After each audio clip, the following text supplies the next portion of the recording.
Ernest Barger का कहना है कि राजनीतिक चिंतन यूनानियों से प्रारंभ होता है और वहीं समाप्त होता है। मैं एसपी राठौर आपका स्वागत करता हूं अपने चैनल स्मार्ट शिक्षा में। हम लोग ऐसे ही पश्चिमी राजनीतिक चिंतकों के विषय में पढ़ेंगे। उनमें भी सबसे पहले हम पढ़ने जा रहे हैं आज पश्चिमी राजनीतिक चिंतकों में सबसे प्रमुख नंबर पे आते हैं जो पहले कहे जाते हैं विश्व के पहले पॉलिटिकल फिलोसोफर यानी कि राजनीतिक दार्शनिक। आज उनके विषय में हम लोग अपनी क्लास शुरू कर रहे हैं। एक छोटा सा वीडियो है आप लोगों के लिए, इस वीडियो को लाइक एंड शेयर जरूर कीजिएगा और देखते हैं प्लेटो के विषय में कुछ महत्वपूर्ण जानकारियां जो एग्जाम में टीजीटी पीजीटी के एग्जाम में जरूर पूछी जाती हैं। तो एक बार देख लीजिए इन जानकारियों के विषय में। पश्चिमी राजनीतिक चिंतकों के विषय में है ये एक टॉपिक है, टीजीटी पीजीटी दोनों में ही सम्मिलित रूप से आता है ये टॉपिक और इससे हमेशा ही सवाल आते हैं। किस तरीके के सवाल रहते हैं, क्या है, ये सब भी हम लोग बात करेंगे आज। लेकिन सबसे पहले विश्व के पहले जो पॉलिटिकल फिलोसोफर हैं उनके विषय में, और इनका नाम है प्लेटो। क्या नाम है इनका? प्लेटो। इनके विषय में जानते हैं। देखिए इनके विषय में मूल बातें ये हैं कि इनका एक कथन है, प्रसिद्ध कथन आप लोगों को हमेशा याद होना चाहिए कि ये किसकी बात करते हैं। एक तो दार्शनिक राजा की बात करते हैं। प्लेटो का मूल सिद्धांतों में यह भी आता है कि एक दार्शनिक राजा की बात करते हैं, क्योंकि प्लेटो का कहना है कि जब तक दार्शनिक राजा ना बन जाए या राजाओं और युवराजों में दर्शन की शक्ति ना आ जाए, नगरों को बुराइयों से मुक्ति नहीं मिल सकती। यह प्रसिद्ध कथन किसका है? यह प्रसिद्ध कथन है प्लेटो का। यह कथन किसका है? यह कथन है प्लेटो का कि जब तक दार्शनिक राजा ना बन जाए अथवा युवराजों और राजाओं में दर्शन की शक्ति ना आ जाए, तब तक समाज को बुराइयों से मुक्ति नहीं मिल सकती है और नगरों को बुराइयों से मुक्ति नहीं मिल सकती। और ये कथन कहने वाले व्यक्ति हैं प्लेटो। और प्लेटो के जीवन परिचय से आज हम परिचित हो लेते हैं थोड़ा सा। प्लेटो ने अपने जीवन परिचय में कौन कौन सी बातें बताई हैं, प्लेटो के विषय में देख लेते हैं। उनके अपने जीवन की जो जीवन परिचय से संबंधित बातें हैं। प्लेटो का जन्म स्थान, ये बात हो रही है प्लेटो के जन्म के विषय में। प्लेटो के जन्म के विषय में देखा जाए तो कहा जाता है कि प्लेटो का कोई विस्तृत और ऑथेंटिक जानकारी तो नहीं है इस बारे में अवेलेबल, लेकिन फिर भी ये माना जाता है कि प्लेटो का जो जन्म हुआ था वो 427 ईसा पूर्व में हुआ था। और प्लेटो का जन्म स्थान कहाँ है? प्लेटो का जन्म एथेंस में हुआ था। और इनका मूल नाम, अगर प्लेटो के मूल नाम की बात करी जाए, अगर आप लोगों को स्पष्ट नहीं दिख रहा हो तो मैं बता दूं, प्लेटो का मूल नाम जो था वो था एरिस्टोक्लीज। प्लेटो का वास्तविक नाम जो था या मूल नाम जो था वो क्या था? एरिस्टोक्लीज। इन्हें एक उपनाम से भी जाना जाता था। इन्हें कहा जाता था, अगर इनके उपनाम की बात की जाए तो इनका उपनाम क्या था? तो इनका नाम उपनाम था अफलातून। प्लेटो को अफलातून के नाम से भी जाना जाता था।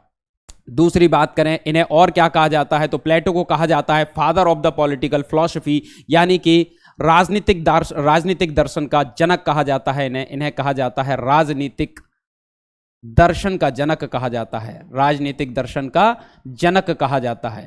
इन्हें राजनीतिक दर्शन का जनक कहा जाता है प्लेटो को। यह भी आप लोगों के लिए महत्वपूर्ण है। Father of the political philosophy भी का father of the political philosophy कहा जाता है।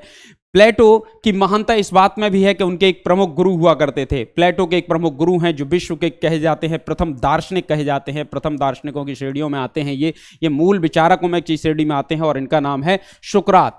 इनका नाम क्या है? सुकरात। जो सुकरात कौन है? सुकरात हैं आपके किसके गुरु हैं? ये सुकरात। और सुकरात गुरु हैं आपके प्लेटो के गुरु हैं आपके सुकरात। सुकरात किसके गुरु हैं? प्लेटो के। लेकिन मूल बात यह भी याद रखनी है कि प्लेटो का शिष्य कौन था? यहां पर प्लेटो के शिष्य हैं डायनोसियस और डायनोसियस सेकंड। ये बाप बेटे, इनको पढ़ाने का प्रयत्न किया गया था। इनको दार्शनिक राजा बनाने का स्वप्न देखा था। किसने देखा था? प्लेटो ने। प्लेटो ने किसको दार्शनिक राजा बनाने का स्वप्न देखा? डायनोसियस को और डायनोसियस सेकंड को। लेकिन डायनोसियस ने क्या किया था? डायनोसियस ने प्लेटो को बेच दिया था। प्लेटो को स्पार्टा के राजा के पास एक बेच दिया गया था। प्लेटो को खुद बंदी बना करके प्लेटो को बेच दिया गया था डायनोसियस के द्वारा। लेकिन सौभाग्यवश प्लेटो वहां से बच निकले और बचने के बाद जब वो पुनः एथेंस आते हैं, एथेंस, ठीक है ना, एथेंस आते हैं पुनः। आपको बता दूं यूनान की बात हो रही है। एथेंस कहां पर है? यूनान में है। और यूनान की एक खास बात है कि यूनान दो भागों में था, एक भाग एथेंस और एक भाग था स्पार्टा।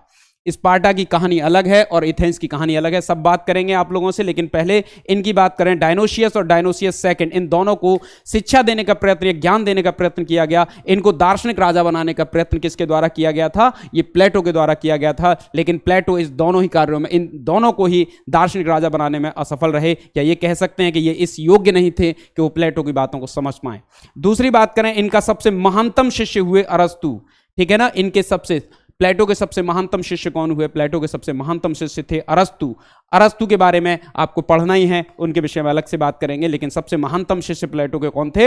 अरस्तु की बात होती है। विद्यालय, वो है विद्यालय इनके द्वारा प्लेटो के द्वारा एक विद्यालय की स्थापना की गई थी। कहां पर? एथेंस में। एथेंस में एक विद्यालय की स्थापना की गई थी और उसका नाम था अकादमी या अकेडमी, ठीक है ना। ये स्थापना अकेडमी विश्वविद्यालय इसे कहा जाता है। ये क्या था?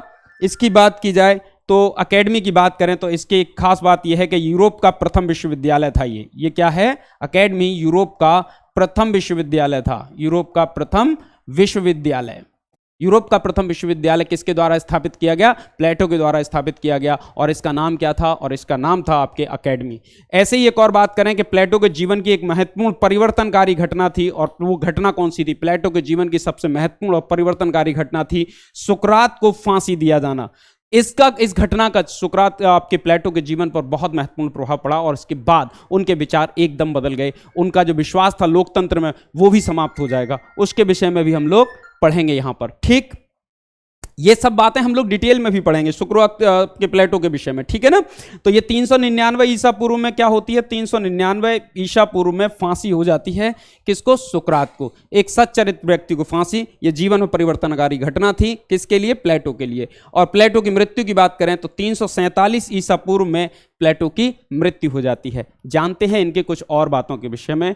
जो बातें हैं वो ये हैं कि प्लेटो ने कुछ रचनाएं, कुछ किताबें लिखी, अपने विचार थे वो लिखे थे। और वो प्लेटो के विचार किन रचनाओं में है, किन पुस्तकों में है? तो सबसे एग्जाम में भी पूछता है कि निम्नलिखित में से कौन सी रचना किस विचारक की है। यह सवाल जरूर आता है, तो याद रखेंगे। प्लेटो की 3 मुख्य रचनाएं हैं। प्लेटो की 3 मुख्य रचनाएं हैं, उनमें है द रिपब्लिक, द स्टेट्समैन और द लॉज। ये सबसे महत्वपूर्ण रचनाएं प्लेटो की मानी जाती हैं। अगर अन्य रचनाओं की बात करी जाए कि अन्य कौन सी रचनाएं प्लेटो की थी, इनके अलावा भी लगभग प्लेटो ने 3 दर्जन से अधिक पुस्तकों की रचना की थी। तो आप बात करते हैं इनके विषय में, देखते हैं ये कौन कौन सी किताबें हैं। एपोलॉजी, क्रीटो, आपके कार्माइडिस, एक किताब है यूथिमेडस, एक है लैकेस, एक है मैनो, एक है प्रोटोगोरस और एक है गॉर्जियस। ये किताबें किसकी हैं? ये किताबें हैं आपके प्लेटो की। यानी कि अपोलॉजी, क्रीटो, कार्माइडिस, यूथिमेडस, लैकेस, मैनो, प्रोटोगोरस और गॉर्जियस, ये किताबें भी प्लेटो की ही रचनाएं हैं। याद रखेंगे सबसे मुख्य रचनाएं कौन सी हैं? The republic, the statesman and the laws. इन्हीं के लिए प्लेटो को जाना जाता है, इन 3 मूल रचनाओं के लिए ही। और इनमें भी सबसे मुख्य रचना है द रिपब्लिक। कौन सी है? The republic. द रिपब्लिक ये सबसे महत्वपूर्ण कृति है प्लेटो की, और इस कृति के विषय में कई विद्वानों ने अपने मत दिए हैं। पहली बात तो ये बता दूं कि यह रचना जो है द रिपब्लिक, ये 10 खंडों की पुस्तक है। ये क्वेश्चन आ भी चुका है कि कितने खंडों में बटी हुई है रिपब्लिक। रिपब्लिक 10 खंडों में है, और कहा जाता है कि यही प्लेटो की सर्वोत्तम कृति है। ये भी कहते हैं कि अगर रिपब्लिक ना होती तो शायद प्लेटो को भी कोई नहीं जान पाता। याद रखेंगे इस कृति के विषय में रूसो क्या कहते हैं। इस कृति के विषय में रूसो का कथन क्या है? रूसो क्या कहते हैं? रूसो कहते हैं रिपब्लिक राजनीति का ग्रंथ नहीं है। आया हुआ क्वेश्चन है, याद रखेंगे। रिपब्लिक राजनीति का ग्रंथ, किसने कहा था रिपब्लिक के विषय में? ये क्वेश्चन आया था, तो याद रखेंगे कि रिपब्लिक राजनीति का ग्रंथ नहीं है, किंतु शिक्षा पर लिखे गए ग्रंथों में सर्वोत्कृष्ट ग्रंथ है। और ये बात कहने वाले व्यक्ति कौन है? रूसो। इनके विषय में भी आप लोगों को पढ़ना है, क्योंकि सिलेबस मैंने जो आप लोगों को बताया था, आप लोगों को हमारे वीडियो में सिलेबस को मैंने जो डिस्कस कराया था उसमें भी इनके विषय में बताया गया है कि ये सिलेबस में है आपके। एक और व्यक्ति हैं जो कहते हैं डॉक्टर मुरे। डॉक्टर मुरे रिपब्लिक के बारे में कहते हैं कि रिपब्लिक एक साथ नैतिक दर्शन, एक साथ ये नैतिक दर्शन, राजनीति विज्ञान और शिक्षा तीनों पर लिखा गया ग्रंथ है। ये बात कही है डॉक्टर मुरे के द्वारा। और अर्नेस्ट बार्कर क्या कहते हैं इसके विषय में? तो अर्नेस्ट बार्कर का स्टेटमेंट है इसके विषय में कि रिपब्लिक मानव के संपूर्ण दर्शन की दिशा में एक प्रयास है।